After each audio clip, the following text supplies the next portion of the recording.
আসসালামু আলাইকুম ওরহমতুল্লাহ ওবরাকাতু। আলহামদুলিল্লাহ রবিল আলমিন ওয়াসালাতু ওয়াসালামু আলা আশরাফিল আম্বিয়া মুরসালিন নবীনা মোহাম্মদ ওয়ালা আলিহি ওয়াসাবিহি আজমাইন। রব্বি ইশরাহলি সাদরি ওয়াইসরিলি আমরি ওয়াহলুল উকদাতাম মিন লিসানি ইয়াফকাহু কাওলি। আলহামদুলিল্লাহ। আমরা সূরা বনী ইসরাইলের 23 থেকে 40 নম্বর আয়াতের এই সেকশনটার আলোচনায় আজকে তৃতীয় সেশন। তো আমরা মূলত আজকে 31 নম্বর আয়াত থেকে আমাদের আলোচনা শুরু করব ইনশাআল্লাহ। তো আমরা এর আগে যে বিষয়গুলো দেখছিলাম যে আল্লাহ প্রথমে দুইটা মেজর জিনিস, বলতে পারেন তিনটা মেজর জিনিসের কথা উল্লেখ করলেন। প্রথমে একটা বাক্যে বললেন আল্লাহ ছাড়া আর কাউকে ইলাহ হিসাবে গ্রহণ করা যাবে না। দ্যাট মিনস আল্লাহ শুধুমাত্র আল্লাহর এবাদত করতে হবে, সেই জিনিসটা প্রথমে বললেন। তারপরে পিতামাতার প্রতি সদাচরণের ব্যাপারে একটা সেকশন দিলেন, ওয়াবিল ওয়ালিদাইনে এহসানান। এবং ওয়াবিল ওয়ালিদাইনে এহসানান এই ফ্রেজটা কোরআন মজিদের বিভিন্ন জায়গায় অনেকবার আসছে, কিন্তু সেটার এক্সপ্লেনেশনটা বেসিক্যালি এইখানেই দেওয়া আছে। সূরা বনী ইসরাইলের এই জায়গায় এটা বলা হচ্ছে। এটা বলতে আসলে কি বোঝানো হচ্ছে এবং এটার স্কোপটা কীরকম সে জিনিসটা এখানে বর্ণনা করা হয়েছে। এরপরে বললেন যে সম্পদের ব্যবহার ব্যাপার। বেসিক্যালি সম্পদ মানুষের জীবনে গুরুত্বপূর্ণ বিষয়, এবং এটার মাধ্যমে ইমানের প্রমাণটা দিতে হয় সম্পদের উত্তম ব্যবহারের মাধ্যমে, যথাযথ ব্যবহারের মাধ্যমে। সেটার ব্যাপারেই একটা গাইডেন্স দেওয়া হয়েছে। সেটা বলতে পারেন 30 নম্বর আয়াত পর্যন্ত সেই জিনিসটাই বর্ণিত হয়েছে। তাহলে আল্লাহ ছাড়া, আল্লাহকে একক ইলাহ হিসাবে গ্রহণ করতে হবে, আল্লাহ ছাড়া আর কারো ইবাদত করা যাবে না, এবং শুধুমাত্র আল্লাহরই ইবাদত করতে হবে। এটা একটা গুরুত্বপূর্ণ বিষয়। তারপরে যা কিছু বলা হচ্ছে সেটা হচ্ছে আল্লাহ মানুষের সাথে কিভাবে মানুষ সম্পর্ক বজায় রাখবে সেটারই বেসিক্যালি একটা গাইডেন্স দিচ্ছেন এরপরের যা কিছু বলছেন। তো সেখানে প্রথমে পিতামাতার প্রতি সদয় আচরণের ব্যাপারে উনি বললেন এবং সেটাকে ডিটেইল করলেন, সেটার মিনিংটা কি। এবং ওয়াবিল ওয়ালিদাইন এহসানান এই ফ্রেজটা কোরআন মজিদের বিভিন্ন জায়গায় আসছে, কিন্তু এটার ব্যাখ্যাটা এই জায়গায় আছে। এরপরে বললেন সম্পদ কিভাবে ব্যয় করতে হবে, সম্পদের ব্যবহারের ব্যাপারে, দানের ব্যাপারে, এবং এটা প্রত্যেককে আল্লাহ যা কিছু রিজিক দিচ্ছেন সেটার মধ্যে অবশ্যই অন্যের পোর্শন এটার মধ্যে আছে, সেটার একটা আলোচনা আল্লাহ সুবহানাহু ওয়া তাআলা করলেন। সেখানে শেষের আয়াতটা ছিল 29 নম্বর আয়াতে, ইন্না রব্বাকা ইয়াবসুতু রিজকা লিমান ইয়াশা ওয়া ইয়াকদির ইন্নাহু কানা বিইবাদিহি খাবিরান বাসিরা। নিশ্চয়ই তোমার রব, রাসূল সাল্লাল্লাহু আলাইহি সাল্লামকে বলছেন, ইয়াবসুতু রিজকা লিমান ইয়াশা ওয়া ইয়াকদির, তিনি রিজিকের প্রশস্ততা দেন এবং রিজিককে পরিমিত করে দেন তিনি যেভাবে ইচ্ছা করবেন সেভাবে। দ্যাট মিন্স ওনার রিজিকের উপরে ফুল কন্ট্রোল ওনার হাতে। উনি রিজিক দান করেন, কাকে কতটুকু কখন দিতে হবে, কি পরিমাণে দিতে হবে সেটার সিদ্ধান্ত ওনার কাছে। এবং শেষে বলছেন ইন্নাহু, নিশ্চয় তিনি, কানা সব সময়, অতীতে বর্তমানে ভবিষ্যতে সব সময়, বি এবাদিহি ওনার এবাদের ব্যাপারে, খবিরান বাসিরা। খুব সুন্দর দুইটা ফ্রেজ আল্লাহ ওনার এবাদের ব্যাপারে বলা হচ্ছে না, সব ধরনের খবর ওনার কাছে আছে। আমাদের খবর শব্দটা বাংলা খবর আর আরবি খবর একই রকম অর্থ মিন করে। বাসিরান হচ্ছে দৃষ্টিবান, কোনো কিছু ওনার দৃষ্টির বাইরে থেকে যায় না। দ্যাট মিন্স এটা ডাইনামিক বিষয়টা এখানে বর্ণনা করা হচ্ছে। অতএব কোন এবাদের কি দরকার সেই বিষয়টা উনি জানেন, সেটাই উনি হচ্ছিল প্রোভাইডার, উনি হচ্ছিল রিজিক দাতা। এটা একটা খুব পাওয়ারফুল কনসেপ্ট যেটা প্রতিটা মুসলিমকে ধারণ করতে হবে জীবনে। এবং এটার জন্যই বেসিক্যালি মানুষ প্রতিযোগিতা করে, রিজিকের জন্য মানুষ একে অপরকে হত্যা করার চেষ্টা করে, বিভিন্ন রকম অপরাধমূলক কাজ করে। আপনি গ্রসলি যদি চিন্তা করেন তাহলে দেখবেন যে বিষয়টা সেন্টার পয়েন্টটা হচ্ছে এই জায়গায়। অথচ আল্লাহ বারবার বলছেন এই রিজিকের অরিজিনেটর এবং ডিস্ট্রিবিউশন কন্ট্রোল বাই হিম, মানে ওনার দ্বারা এটা অরিজিনেটেড হয় এবং এটাকে সম্পূর্ণ নিয়ন্ত্রণ করেন হচ্ছিল তিনি। কাকে কতটুকু উনি দিতে হবে সেটার সমস্ত নিয়ন্ত্রণ হচ্ছে ওনার হাতে। অতএব এটা একটা গুরুত্বপূর্ণ বিশ্বাসের ব্যাপার, অনুধাবন করার ব্যাপার এবং এটাকে ধারণ করার ব্যাপার। তো এখন সেখান থেকে মানুষ যখন এটার থেকে নিজে ডেভিয়েটেড হয়ে যায় তখন কি কাজগুলো করে, সেটার প্রথম একটা কাজের কথা যেটা করে সেটা আল্লাহ নিষেধ করতেছেন। সেটা হচ্ছিল ওয়ালা তাকতুলু আউলাদুকুম খাশিয়াতা ইমলাক, দারিদ্রের ভয়ে। খাশিয়াতা ইমলাক মানে দারিদ্রের ভয়ে তোমাদের সন্তানদেরকে তোমরা হত্যা করো না। তো সন্তানকে মানুষ কিভাবে হত্যা করে, এটা একটা পিতামাতার জন্য একটা বড় প্রশ্ন, যে এটা মানুষ সম্পর্কে বলা হচ্ছে, মানুষ মানুষের সন্তানকে হত্যা করছে। তাহলে এটা একটা বিষয় ঘটে থাকে, অতীতে ঘটছে, বর্তমানে ঘটছে, ভবিষ্যতে ঘটবে। অতএব একটা সার্বজনীন অ্যাটিটিউড, কোনো একটা এক্সট্রিম পয়েন্টে, কোনো একটা পজিশনে মানুষ এই ধরনের কাজ করতেও দ্বিধা করে না। সেখানে আল্লাহ বলছেন খাশিয়াতে ইমলাক, দারিদ্র্যের ভয়ে। তো এটার একটা বিষয়, একটা বাস্তবতা আছে। এটার বিপরীতে আল্লাহ আবার স্মরণ করলেন, নাহনু নারজুকুকুম ওয়া ইয়াকুম। নাহনু আমরা, আল্লাহ ওনার রাজকীয় আমি খুব এমফিসিসের সাথে, জোরের সাথে বলছে, আমরাই তাদেরকে রিজিক দেই, তোমরা দাও না। ওয়া ইয়াকুম, এবং তোমাদেরকে রিজিক দেই। তারপর শেষে বলছেন ওয়া ইন্না কাতলাহুম, নিশ্চয় তাদের এই হত্যা, কানা খিতআন কাবীরা, নিশ্চয়ই এটা বড় ধরনের অন্যায় এবং মহাপাপ। তাদেরকে মেরে ফেলার যে বিষয়টা, সেটা বড় ধরনের। তাহলে এই বিষয়টার বাস্তবতাটা বুঝতে হবে, যে যখন কোরআন মজিদ নাজিল হচ্ছে কোরাইশদের প্রতি, তখনকার সিনারিওটা আমরা জানি। সেখানে মানুষ কন্যা সন্তানকে হত্যা করত, কন্যা সন্তানকে পুঁতে ফেলতো। তো এই ধরনের একটা অ্যাটিটিউড ছিল। এবং আপনাদের মনে রাখতে হবে, রিজিক শুধুমাত্র আমাদের অর্থকরী সম্পদ না, আমাদের পরিবার, সম্পদ, মান সম্মান সব কিছুই আমাদের রিজিকের মধ্যে পার্ট। অতএব এটার প্রতিযোগিতায় মানুষ নেমে থাকে, এবং নামার বিপরীতে একটা সময় তারা এমন একটা পরিস্থিতিতে পড়ে, তারা মনে করতে থাকে যে এই সন্তানটি তাদের জন্য কি বোঝা, তাই না? সেটা বিভিন্ন বাস্তবতায় তারা সেটা মনে করতে থাকে। এবং আমাদের সাম্প্রতিক সময়ে আমরা জানি, গত 50 বছর 60 বছরে সারা পৃথিবীতে উন্নয়নের নামে যে অরাজকতা চলছে, সেটারই একটা ক্যাম্পেইন ছিল হচ্ছে পরিবার পরিকল্পনার যে ক্যাম্পেইনটা। এটা এই আয়াতের সম্পূর্ণ বিরোধী একটা বিষয়। ঠিক আছে, এটা হচ্ছে এই আয়াতের সম্পূর্ণ বিরোধী একটা আচরণ মানুষ গত 50-60 বছরে করছেন। যেমন আপনি যদি চিন্তা করেন আপনার দাদার কথা, অথবা অনেকের যারা বয়স্ক হয়ে গেছেন তাদের বাবাদের কথা যদি চিন্তা করেন, তাদের প্রতিটা ফ্যামিলির সাইজ ছিল, ভাই বোনের পরিমাণ ছিল কারো 7, কারো 8, কারো 10, 6, 5। সেই রেশিওটা নেমে আসছে পরবর্তীতে 2, 3, এখন চলে আসছে 1-এ। তো এগুলো কিন্তু সেই ক্যাম্পেইনিংয়ের ফল, এবং খুব ভয়ঙ্কর একটা বিষয়, যেটা তাদেরকে ক্যাম্পেইন করা হয়েছে, যে মানুষকে, যে তার ঘরে যদি সন্তান আসে তাহলে সে কি হয়ে যাবে, দরিদ্র হয়ে যাবে। উন্নয়নের একটা মাপকাঠি তারা বলে, যে জনসংখ্যা নিয়ন্ত্রণ করলে উন্নয়ন হবে, মাথাপিছু আয় বাড়বে। এই ধরনের যে টোটাল ক্যাম্পেইনটা, সেটা আল্লাহ যেমন নিষেধ করছে, এখন আবার তারা এটা রিভার্স ক্যাম্পেইনিংয়ে যাচ্ছে। যারা এরকম বার্থ রেট কন্ট্রোল করতে গেছে, তারা নেগেটিভ পপুলেশনে চলে গেছে।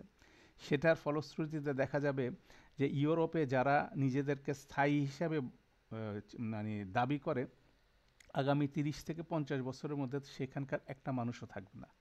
তারা রিপ্লেসড হয়ে যাবে যারা ইমিগ্রেন্ট যাচ্ছে তাদের মাধ্যমে।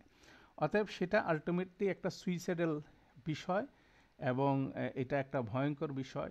তো সেটার ব্যাপারে আল্লাহ মানা করছেন। অতীতে মানুষ একভাবে জিনিসটা করত, বর্তমান সময়ে মানুষটা অন্যভাবে জিনিসটা করছে। অতএব এটা একটা গুরুত্বপূর্ণ বিষয়, যেটাকে আল্লাহ এমফেসিসলি বলছেন। একদম সব যুগে যুগে মানুষ এই কাজটা করতেছে বিভিন্ন কারণে। তার মধ্যে রিজিকের স্বল্পতার যে বিষয়টা মানুষের মধ্যে ঢুকে, সেই জিনিসটা মানুষকে তাড়িত করে। অথচ দেখা গেছে আপনার আমাদের এখনকার যারা বয়স্ক, যারা বেঁচে আছেন, বয়স আছে যাদের 70 বছর, 80 বছর, ইভেন কি 60+ বয়স যাদের আছে, তাদের ফ্যামিলি সাইজ দেখেন, তাদের ভাই বোনদের সাইজ দেখেন, তাদের আপনি ঘুরে দেখেন, একটা পরিবারে 14 জন, 13 জন, 12 জন, 10 জন ভাই বোন একসাথে আছে, এবং সবাই কিন্তু কি ওয়েল অফ ওয়েতে দুনিয়াতে বিচরণ করছেন। কারো কোনো রিজিকের সমস্যা হয় নাই। অথচ আমরা মনে করতেছি যে আমাদের যদি অধিক সন্তান হয়, তাহলে সেক্ষেত্রে আমাদের রিজিকের সমস্যা হবে। অর্থাৎ এখানে একটা ব্যালেন্সিং অ্যাপ্রোচ অবশ্যই আছে। সেখানে ইসলামের শরিয়ার দিক নির্দেশনা আছে, স্পষ্ট দিক নির্দেশনা আছে, যে মানুষ মানে স্বাস্থ্যগত কারণে জন্ম বিরতির ব্যাপারে, মানে গ্যাপের ব্যাপারে তারা ইনিশিয়েটিভ নিতে পারে। কিন্তু কোনোভাবে কেউ যদি মনে করে যে আমি আর সন্তান নেব না, আমার অর্থনৈতিক সমস্যা হবে, তাহলে এটা বড় ধরনের গর্হিত অন্যায়। এবং সে জিনিসটাই এখানে কিন্তু স্পষ্ট করে বলা হচ্ছে, খাশিয়াতে ইমলাক। কেন এই কনসেপ্টটা কিন্তু বারবার ঘুরে ঘুরে আসছে। সেটা হচ্ছিল রিজিক আল্লাহ কি করেন, অ্যাডমিনিস্ট্রেট করেন। তো সেটাই বেসিক্যালি খুব শক্তিশালীভাবে এই আয়াতে স্মরণ করানো হচ্ছে, কারণ এখানে আমরা আবারও স্মরণ করতে চাচ্ছি যে এখানে প্রতিটা আয়াত বলছেন, যা কিছু আল্লাহ বলছেন, এক একটা আয়াতের উপরে 1 ঘন্টার উপরে তাফসিরের সেশন করা যায়, এটার বিশ্লেষণ করা যায়। তো আমরা যেহেতু কুইকলি জাস্ট ওভারভিউ করে যাচ্ছি, অতএব আমরা সেই ইনডেপথ যাব না। অতএব এগুলো কিন্তু গুরুত্বপূর্ণ প্রিন্সিপাল বলছিলাম আমরা, আপনার নৈতিক প্রিন্সিপাল, শরিয়াগত প্রিন্সিপাল, যেটা আল্লাহ সুবহানাহু ওয়া তাআলা কোরআন মজিদে এখানে সন্নিবেশিত করেছেন, এবং এটা সরাসরি রাসূল সাল্লাল্লাহু আলাইহি ওয়াসাল্লামকে প্রদান করেছেন। যতটুকু আমরা হাদিসের নারেশনে পাই, মিরাজে এই জিনিসটি উনি প্রাপ্ত হয়েছিলেন, এবং মুসা আলাইহিস সালামকেও সরাসরি যখন উনি 10 কমান্ডমেন্ট কথা বলে এইগুলো যখন দিয়েছিলেন, তখনও কিন্তু একই বিষয়, এই বিষয়গুলো ছিল। অতএব এটা একটা সার্বজনীন প্রিন্সিপাল, সেটা যুগে যুগে চেক করতে হবে আমরা এটার মধ্যে পড়লাম কিনা। অতএব এটাও একটা গুরুত্বপূর্ণ বিষয়। এখন এটা বলার সাথে সাথে, এবং এটা কোরআন মজিদে আমরা বলছি যে আমরা হয়তো বা আরেকটা সেশন এটার পিছনে ব্যয় করব যে এই কমান্ডমেন্টগুলো কোরআন মজিদের অন্য জায়গায় কিভাবে কিভাবে আসছে। যদি আমরা এক একটা আয়াতের সাথে এখানে মেনশন করে যাচ্ছি, যেমন সূরা আনাম 6 নম্বর সূরার 151 নম্বর 152 নম্বর আয়াতে আপনি দেখবেন যে এই আয়াতগুলোর প্যারালালস আছে। এখানে যা বলা হয়েছে ওখানেও একই জিনিস সরাসরি বলা হয়েছে। সেখানে সূরা আনামের একটা রিডিং দেখেন, সেখানে 151 নম্বর আয়াতের মাঝখানে কোনো একটা জায়গায় বলা হচ্ছে ওয়ালা তাকতুলু আওলাদাকুম মিন ইমলাক, খাশিয়াতা ইমলাক না বলে মিন ইমলাক বলা আছে, দারিদ্র্যের জন্য তোমরা সন্তানকে হত্যা করো না, নাহনু নারযুকুকুম ওয়া ইয়াকুম, একেবারে হুবহু ফ্রেজ। মানে এগুলো এমন একটা প্রিন্সিপাল, আল্লাহ বলতে পারেন যে কপি পেস্ট করে দিচ্ছেন বিভিন্ন জায়গায়, যাতে এই ফ্রেজগুলো আমাদের মাথার মধ্যে ঘুরতে থাকে। হ্যাঁ, এইগুলো ফ্রেজ হচ্ছিল মনে রাখার ব্যাপারে, মুখস্থ করার ব্যাপারে আমরা একটু সচেষ্ট হব, কেন এই কমন ফ্রেজগুলো কোরআন মধ্যে আমরা অনেক ক্ষেত্রে সূরা ইউসুফের আলোচনায় আমরা বলছিলাম এগুলো ওয়ান সর্ট অফ অ্যাঙ্কর, মানে আপনাকে আমাকে স্মরণ করায় দিতেছে যে এই একটা ফ্রেজ মাথায় ঢুকায় ফেলতে হবে যে ওয়ালা তাকতুলু আওলাদাকুম খাশিয়াতা ইমলাক নাহনু নারযুকুহুম ওয়া ইয়্যাকুম, এই বিষয়টা এভাবে আসছে। তার এভাবে দেখেন 51 নম্বর আয়াতে একইভাবে আসছে। এটাকে ফলো করে পরে যে কমান্ডমেন্টটা দেওয়া হচ্ছে 32 নম্বর আয়াতে, সেখানে বলা হচ্ছে ওয়ালা তাকরাবু জিনা, জিনার ধারে কাছে যেও না, ইন্নাহু কানা ফাহিশাতান, নিশ্চয়ই এটা হচ্ছে অশ্লীলতা, ওয়াসা আস-সাবিলা, এবং এটা হচ্ছে একটা মন্দ পাপের রাস্তা। তাহলে জেনা সম্পর্কে এখানে সতর্ক করা হচ্ছে। এখন আপনি যদি কন্টেম্পোরারি সময় যদি আপনি চিন্তা করেন যে মানুষ সন্তানকে হত্যা করার যে বর্তমান সময় যে প্রমাণগুলো আমরা দেখি, তার ওয়ান অফ দ্য রিজন হচ্ছিল জিনা। আপনার ঢাকা শহরের বিভিন্ন ডাস্টবিনে প্রায়শই সংবাদপত্রে আসে যে মৃত নবজাতক অথবা জীবিত নবজাতককে পরিত্যক্ত হিসেবে উদ্ধার করা হচ্ছে ঢাকা মেডিকেল কলেজের আশেপাশের ডাস্টবিন বলতে পারেন, বিভিন্ন জায়গায়। তো এটা আসলে ঘটলো কিভাবে? এটার উৎসটা হচ্ছিল জেনা। তো মানুষ দারিদ্রতার ভয়ে বিয়ে করতে চাচ্ছে না, কিন্তু জেনায় লিপ্ত হতে কেউ দ্বিধাদ্বন্দ্ব করতেছে না। অতএব এটা একটা অ্যান্টি, মানে বিপরীত একটা থিসিস যেটা মানুষ এখান থেকে ধারণ করতেছে, এবং সামাজিক ব্যবস্থা এবং সব কিছু মিলায় সেই জায়গায় মানুষকে নিয়ে যাচ্ছে। অতএব এটা একটা বড় বিষয়। তো জেনার বিষয়টা সৃষ্টির জন্মলগ্ন থেকে, একদম সৃষ্টির প্রথম থেকে, মানব সৃষ্টির প্রথম থেকে এই বিষয়টা খুব সেন্সিটিভ। কেন, এটা মানুষের বেসিক্যালি জেনার ডেফিনেশনটা হচ্ছিল বিপরীত লিঙ্গের সাথে একটা আকর্ষণ, মানুষের কি একেবারে প্রবৃত্তিগত বিষয়। তো এটাকে সঠিকভাবে অ্যাডমিনিস্ট্রেট করার জন্যই আল্লাহ সুবহানাহু ওয়া তাআলা বিভিন্ন গাইডেন্স দিচ্ছেন, ফিতরাগত গাইডেন্স দিচ্ছেন মানুষের মধ্যে। একটা অ্যালার্ম সিস্টেম আছে, কোনটা মন্দ কোনটা ভালো সেটা বোঝার জন্য, এবং সে প্রবণতা দিছে। অতএব সেই প্রবণতাটাকে রাইট ওয়েতে ডাইরেক্ট করা, সেটাকে প্রভাবিত করা, সেটাই হচ্ছে গুরুত্বপূর্ণ। এবং এটার এই জায়গায় সবচেয়ে বেশি মানুষ উইক, সেন্সিটিভ বলতে পারেন, এবং এখানেই শয়তান কিন্তু কাজ করে। শয়তানের মূল কাজ করার ওয়ান অফ দি ক্ষেত্র হচ্ছিল এটা। অতএব এটাকে খুব মানে শক্তিশালীভাবে এখানে উপস্থাপন করা হয়েছে, এবং বলা হচ্ছে দেখেন 2টা হত্যার নিষেধ করা হয়েছে। প্রথমে যেমন 31 নম্বর হত্যায় বলা হচ্ছে ওয়ালা তাকতুলু আওলাদাকুম খাশিয়াতা ইমলাক, এটার ভিতরে যেমন একটা জেনা একটা কারণ, পাশাপাশি পরের আয়াতেও বলা হচ্ছে ওয়ালা তাকতুলু নাফসাল্লাতি ইল্লা ওয়ালা তাকতুলু নাফসাল্লাতি হাররামাল্লাহু ইল্লা বিল হক, এখানে দুইটা হত্যার কথা বলে, মানুষকে জেনেরিকভাবে হত্যা করা যাবে না কোনো ন্যায়সঙ্গত কারণ ছাড়া। এর আগে দারিদ্র্যের ভয়ে আওলাদকে হত্যা করা যাবে না, সেটা একটা স্টেটমেন্ট। মাঝখানে বলা হচ্ছে জেনার কথা। তো এই জেনার কথাটা কোরআন মজিদে বারবার বিভিন্ন আয়াত আছে। ঠিক একইভাবে সূরা আনামের কথা বলছিলাম 151 নম্বর আয়াতে, ওখানে দেখেন, ওখানে বলা হচ্ছে ওয়ালা তাকরাবুস ফাওয়াহিশা, এখানে হচ্ছিল ইন্নাহু কানা ফাহিশাতান, একই জিনিস। তারপর বলছে মা যহারা মিনহা ওয়ামা বাতনা, যে প্রকাশ্যে এবং অপ্রকাশ্য যে কোনো পদ্ধতিতে। সেখানে প্রকাশ্য অপ্রকাশ্য বিষয়টার খুব গুরুত্বপূর্ণ এই জন্য, কারণ এটাকে বলা হচ্ছে একটা সাবিলা, এটা হচ্ছে মন্দ পথ। তারপর বলা হচ্ছে ওয়ালা তাকরাবু জিনা, জেনার ধারে কাছে যেও না। দ্যাট মিনস এখান থেকে বোঝা যায় জেনা একটা চৌম্বক ক্ষেত্রের মতো বিষয়, এটার দিকে মানুষের একটা টান আছে, এবং সেই টানে মানুষ কি করতে পারে, একটা রাস্তায় সে জায়গায় ঢুকে। অতএব এটা কোথা থেকে শুরু হচ্ছে, প্রথমে প্রাথমিক অবস্থায় এটাকে তেমন একটা বড় কিছু মনে হয় না, কিন্তু কেউ যদি এটাকে একদম প্রাথমিক অবস্থায় যদি এটাকে টেক কেয়ার না করে, সে এই রাস্তায় এমনভাবে যেতে থাকে এবং জাস্টিফাই করতে থাকে তার অ্যাকশনকে, কিন্তু নিজের অজান্তেই বলতে পারেন, বা এই চৌম্বক ক্ষেত্রের আকর্ষণে সে সেটার ভিতরে ঢুকে যায়, এবং সে এমন সব কর্মকাণ্ড করে যেটা সমাজ এবং মানুষের জন্য ভয়ঙ্কর একটা বিষয়। জেনা একটা পরিবারকে ধ্বংস করে, কারণ ইসলামে বা মানুষের মানে সুন্দর এবং সুস্থ ডেভেলপমেন্টের জন্য পরিবারের ইন্টিগ্রিটি যেটা বলি, সেটা গুরুত্বপূর্ণ। অতএব পরিবারের ইন্টিগ্রিটি যদি রক্ষা করতে হয়, সেই জায়গাটাতে এই জেনা থেকে বেঁচে থাকতে হবে, এবং এটা হচ্ছিল খুব বেশি সেন্সিটিভ একটা বিষয় এবং মানুষের জন্য।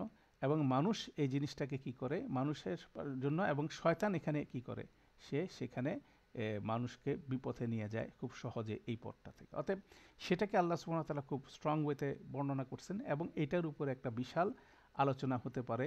সেটাও আমাদেরকে খেয়াল রাখতে হবে যে এটা আমরা কিভাবে, মানে আমরা প্রতিনিয়ত আমাদেরকে ট্র্যাক আউট করতে হবে। তো সেই ক্ষেত্রে দেখা যাচ্ছে যে মানুষের, নারী পুরুষের যে আচরণ, যে আকর্ষণের বিষয়টা, সেটার পরিণতি হতে হবে বিয়ে ইনস্টিটিউশনের মাধ্যমে, ম্যারেজ ইনস্টিটিউশনের মাধ্যমে। এবং ইন্টারেস্টিং বিষয় হচ্ছিল, একটা মানুষের বলতে পারেন যে বিয়ের কিভাবে হবে, কার সাথে তার বিয়ে হবে, সেই বিষয়গুলো বলা হয় যে ইট ইজ ডিসাইডেড। তারপরও মানুষ এটার ব্যাপারে এত উৎসাহিত হচ্ছে কিভাবে? তো সেই উৎসাহিত হওয়ার পিছনে মূল বিষয় হচ্ছিল সামাজিক অবস্থান এবং মিডিয়া। সেটা বলতে পারে নাটক হতে পারে, সিনেমা হতে পারে, তারপরে এখনকার জমানায় সেটা আরও ভয়ঙ্কর আকার ধারণ করছে সোশ্যাল মিডিয়াতে, যেসব উপন্যাস থেকে, গল্প থেকে, কবিতা থেকে, এই সব বিষয়গুলো কিন্তু মানুষকে সে রাস্তার দিকে ঠেলে দিচ্ছে। ইভেন কি আপনার পত্রিকা খুললেন যে অ্যাডভার্টাইজমেন্ট দেখা যাচ্ছে সেটা, এবং ইভেন কি আপনার যে কৌতুকের বইগুলো দেখা যাচ্ছে সেগুলো, দ্যাট মিনস এগুলো প্রতিটা ইনস্ট্রুমেন্ট কি করতেছে, আপনাকে আমাকে জেনার দিকে নিয়ে যাচ্ছে। কৌতুকের ছলে মানুষ অনেক ধরনের কৌতুক করে যেগুলো নট অ্যাকসেপ্টেবল। এগুলো কিন্তু মানুষের মনের মধ্যে সেই বীজটা বপন করে, যেটা আর গ্র্যাজুয়ালি এটা কি হয়, এটা আস্তে আস্তে বড় হতে থাকে। অতএব এটা খুবই সেন্সিটিভ একটা বিষয়, এটাকে যদি আমরা প্রাথমিকভাবে এটাকে যদি হ্যান্ডেল করতে না পারি, এটা এক সময় বড় আকার ধারণ করে, এবং এটা মনে হয় যে এটা নর্মাল জিনিস। কেননা আমি যদি চারিদিকে দেখি যা কিছু ঘটছে, সবগুলো কিন্তু নর্মালাইজ হয়ে গেছে, সোশ্যালাইজড হয়ে গেছে এবং নর্মালাইজড হয়ে গেছে, কিন্তু সেগুলোরই পরিণতি দেখা যাচ্ছে বিভিন্নভাবে। যেমন ধরেন, আমাদের সোশ্যাল মিডিয়াতে আমরা যেভাবে ইন্টারঅ্যাক্ট করতেছি, যেভাবে অপোজিট জেন্ডারের সাথে ইন্টারঅ্যাক্ট করতেছি, অনেক সময় সেই জিনিসগুলো কি হয়, লিমিটের বাইরে চলে যায়। তো এবং লিমিটের বাইরে চলে গেলে একটা সময় কন্ট্রোলের বাইরে চলে যায়। তো অতএব এগুলোকে যদি প্রথম অবস্থায় যদি ব্লক না করা যায়, তাহলে অবশ্যই সেটা ভয়ানক পরিণতির দিকে নিয়ে যাবে। এই জন্য শরিয়াগতভাবে অপোজিট জেন্ডারের সাথে কিভাবে ইন্টারঅ্যাক্ট করতে হবে সেটার গাইডলাইন দেওয়া আছে। ইসলামিক শরিয়া সেটা বলে দিচ্ছে যে কিভাবে, কেন অপোজিট জেন্ডারের সাথে আপনাকে নন মাহারাম স্ট্যাটাসে অনেক ক্ষেত্রেই আমাকে কি করতে হয়, অপারেট করতে হয়। যেমন একজন ডাক্তার তার রুগী দেখবেন, সেটা অবশ্যই ডাক্তারকে নট নেসেসারি একজন মহিলার জন্য মাহারাম পুরুষ হতে হবে, নট নেসেসারি। একজন মহিলা বিভিন্ন জায়গায় ট্রাভেল করতে পারেন, বিভিন্ন পরিস্থিতিতে যেতে পারেন, বিভিন্ন জায়গায় যেতে পারেন, বিভিন্ন পরিস্থিতি ফেস করতে পারেন এবং একজন পুরুষের সাথে বিভিন্ন ইন্টারাকশনে যেতে পারবেন। তো সেখানে অবশ্যই সোশ্যাল ডিস্টেন্সিংয়ের ব্যাপার আছে, জেনার ডিস্টেন্সিংয়ের ব্যাপার আছে। অতএব এটা কিন্তু সবসময় কনসাসলি থাকতে হবে এবং প্রত্যেকেই আমরা ভার্নারেবল। আমাদের কত জ্ঞান আছে, আমরা কতটুকু কোরআন মজিদের সাথে ইনভলভ, এটার কোনো টিকা বলতে কোনো কিছু নাই, এটার কোনো ভ্যাকসিন বলতে কোনো কিছু নাই। ভ্যাকসিন হচ্ছিল একটাই, সেটা হচ্ছে কোরআন মজিদ। কোরআন মজিদের আয়াতগুলো স্মরণে রাখা, আল্লাহর কাছে এরকম পরিস্থিতিতে বিশেষভাবে সাহায্য চাওয়া, মানে যে কোনো ধরনের এসব ইন্টারাকশনের ক্ষেত্রে অবশ্যই প্রোয়েক্টিভলি আল্লাহর কাছে সাহায্য চাওয়া এবং এটাকে টেক কেয়ার করা, এটা হচ্ছে গুরুত্বপূর্ণ বিষয়। কেন আমরা এমন সব ইনফ্লুয়েন্সের মধ্যে আছি যে ইনফ্লুয়েন্সগুলো ক্রমাগত আমাদের এই গর্তের দিকে টেনে নিয়ে যাচ্ছে। এটা হচ্ছিল বর্তমান যুগে সবচেয়ে পিক অবস্থায় এটা আছে, এটা সবচেয়ে পিক অবস্থায় আছে, এটা মনে রাখতে হবে। আপনার অনিচ্ছা সত্ত্বেও আপনি মোবাইল ফোন খুলছেন, সাথে সাথে অ্যাড চলে আসতেছে, কম্পিউটার খুলতেছেন, সাথে সাথে অ্যাড চলে আসতেছে, অবজেকশনেবল ওয়ার্ড অ্যাড। এই প্রতিটা ক্যাপচার আপনাকে আমাকে কি করে প্রভাবিত করে, আপনাকে আমাকে ডিস্টার্ব করে। অতএব এগুলো কিন্তু অন্য ধরনের একটা প্রভাবের বলয়ের মধ্যে আমরা চলে যাচ্ছি, তাই না? অতএব সেই ফিল্ডের ব্যাপারে আমাদেরকে সতর্ক হতে হবে। কেন আল্লাহ এখানে যে কথাটা বলছেন যে জেনার ধারে কাছে যেও না, দ্যাট মিনস ধারে কাছে মানে এটা কোথা থেকে শুরু হচ্ছে সেটার গবেষণা আমাদের করতে হবে, সেখানে এটাকে ব্লক করতে হবে। এবং পাশাপাশি বলতেছে যে ইট ইজ এ রোড সাআস সাবিলা, এবং সাআস সাবিলা মানে এটা হচ্ছে একটা রোড, রাস্তা। প্রথম দিকে এটা নাও মনে হতে পারে, কিন্তু এটা চৌম্বক আকর্ষণের মতো, এটা কি সেই কঠিন জায়গায় আপনাকে আমাকে নিয়ে যেতে পারে। অতএব সেটা একটা সুন্দর কথার মাধ্যমে আল্লাহ সেই জিনিসটা বলছে এবং কোরআন মজিদে এটা আর আপনার রিপিটেশন পাবেন। এরপরের ইনস্ট্রাকশন বলা হচ্ছে ওয়ালা তাকতুলুন নাফসাল্লাতি হাররামাল্লাহু ইল্লা বিল হক। মানুষ হত্যা হচ্ছে মহাপাপ, মানুষকে ন্যায়সঙ্গত কারণ ছাড়া হত্যা করা যাবে না। আল্লাহ স্টেটমেন্টটাকে স্ট্রেইট করলেন এভাবে, কেননা অনেক সময় পরিস্থিতি হয় কাউকে মৃত্যুদণ্ড দিতে হবে, আইনের আওতায় আইনের বিচার করে তাকে মৃত্যুদণ্ড দিতে হবে, এটা গুরুত্বপূর্ণ বিষয়।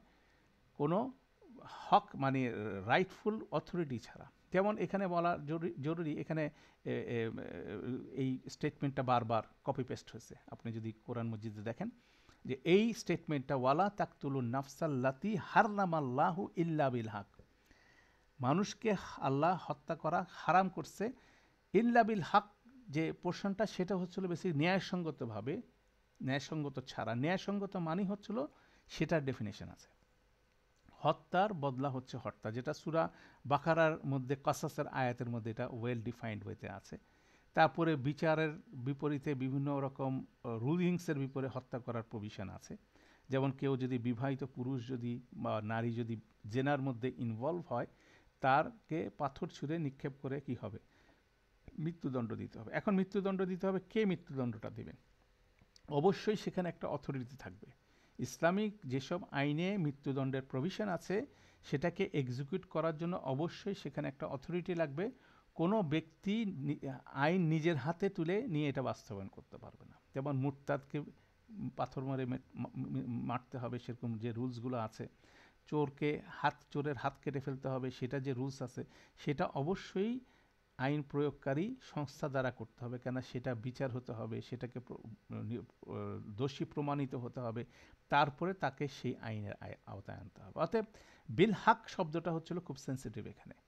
তাহলে ন্যায়সঙ্গতভাবে কারো যদি মৃত্যুদণ্ড হয়, সেই মৃত্যুদণ্ড সংশ্লিষ্ট কর্তৃপক্ষ সেটাকে এক্সিকিউট করতে হবে। অনেক ক্ষেত্রে দেখা যায় আমাদের দেশে অনেক প্রিচার, অনেক বক্তা কথা বলেন, ওনারা এই জিনিসটাকে অনেক ক্ষেত্রে ইগনোর করেন। কেন বাংলাদেশে যদিও বলা হয় অনেকে 85%, অনেকে বলে 90% মুসলিম অধ্যুষিত এই দেশ, কিন্তু এখানে ইসলামিক শরিয়া আইন নাই, এখানে ইসলামিক শাসন ব্যবস্থা নাই। অতএব এখানে ইসলামিক কোনো আইন প্রয়োগ করার অথরিটি কারো নাই। বেসিক্যালি কারো নাই মাইন্স হচ্ছিল, সেটা হচ্ছিল আমাদের জন্য নৈতিকভাবে আমরা এটার ব্যাপারে অবলাইজড, এটা আমাদেরকে মানতে হবে। এটা না যদি মানি অবশ্যই আমাকে আখেরাতে কনসিকুয়েন্স ফেস করতে হবে। আর এখানে সেই অথরিটিটা নাই। যতদিন সেই অথরিটি এস্টাবলিশ না হয় ততদিন পর্যন্ত এইসব বিষয়ে আইনগতভাবে পদক্ষেপ নেওয়ার কোনো ব্যক্তির জন্য বা কোনো মুসলিমের দায়িত্ব এটা না। তো সেটার জন্য অনেকেই বিভ্রান্তিকর বিষয়গুলো প্রচার করার চেষ্টা করে। তো সেটাও একটা গুরুত্বপূর্ণ বিষয়, কেননা বিল হক শব্দটা জরুরি। তাই না? তো এইটা একটা স্টেটমেন্ট আপনি দেখবেন সব জায়গায় আছে, আপনার অন্যান্য আয়াতগুলোতে আছে। তারপরে স্টেটমেন্টটা দেখেন, ওয়ামান কুতিলা মাজলুমান, যে কেউ হত্যা হবে অন্যায়ভাবে, তার ব্যাপারে আল্লাহ বলতেছেন ফাকাদ জাআলনা, অবশ্যই তার আমরা তার জন্য কি করছি, লি ওয়ালিহি, তার ওয়ালিকে, তার আত্মীয় স্বজন বা তার বন্ধু বান্ধব বা তার অভিভাবক, তার সাথে সংশ্লিষ্ট ক্লোজলি সংশ্লিষ্ট যারা মানুষ আছে, তাদেরকে আমরা কি করছি, সুলতানান, তাদেরকে আমরা অথরিটি দিয়েছি এই ব্যাপারে সিদ্ধান্ত নেওয়ার জন্য। ফালা ইউসরিফ ফিল কাতল, এবং হত্যার ব্যাপারে অতিরঞ্জিত বাড়াবাড়ি করা যাবে না। এটা আরেকটা গুরুত্বপূর্ণ স্টেটমেন্ট।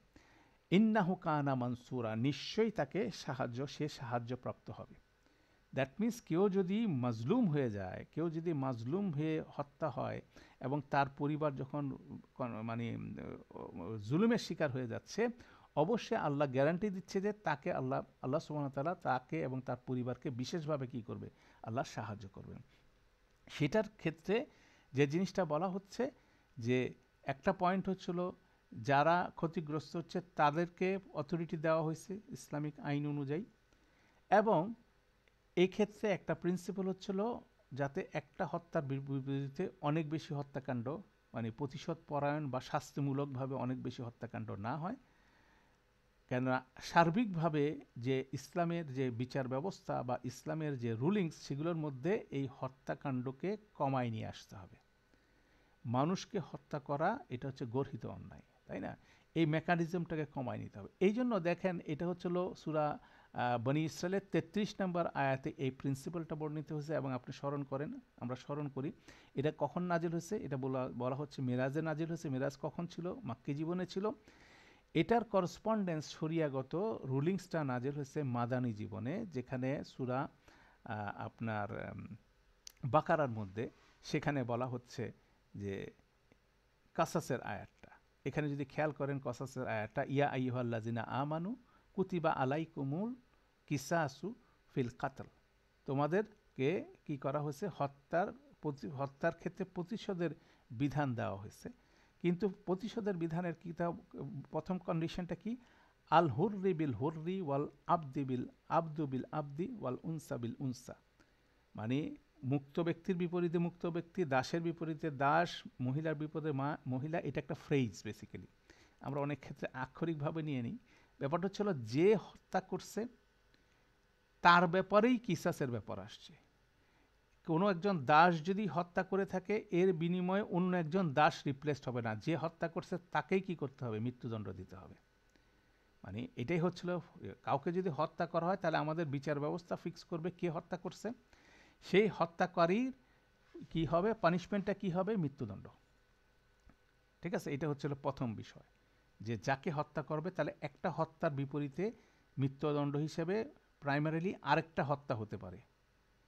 এরপর বলা হচ্ছিল ফামান উফিয়া লাহু মিন আখি শাইউন ফাত্তিবাউন বিল মারুফ ওয়া আদাউন ইলাইহি বি ইহসানিন।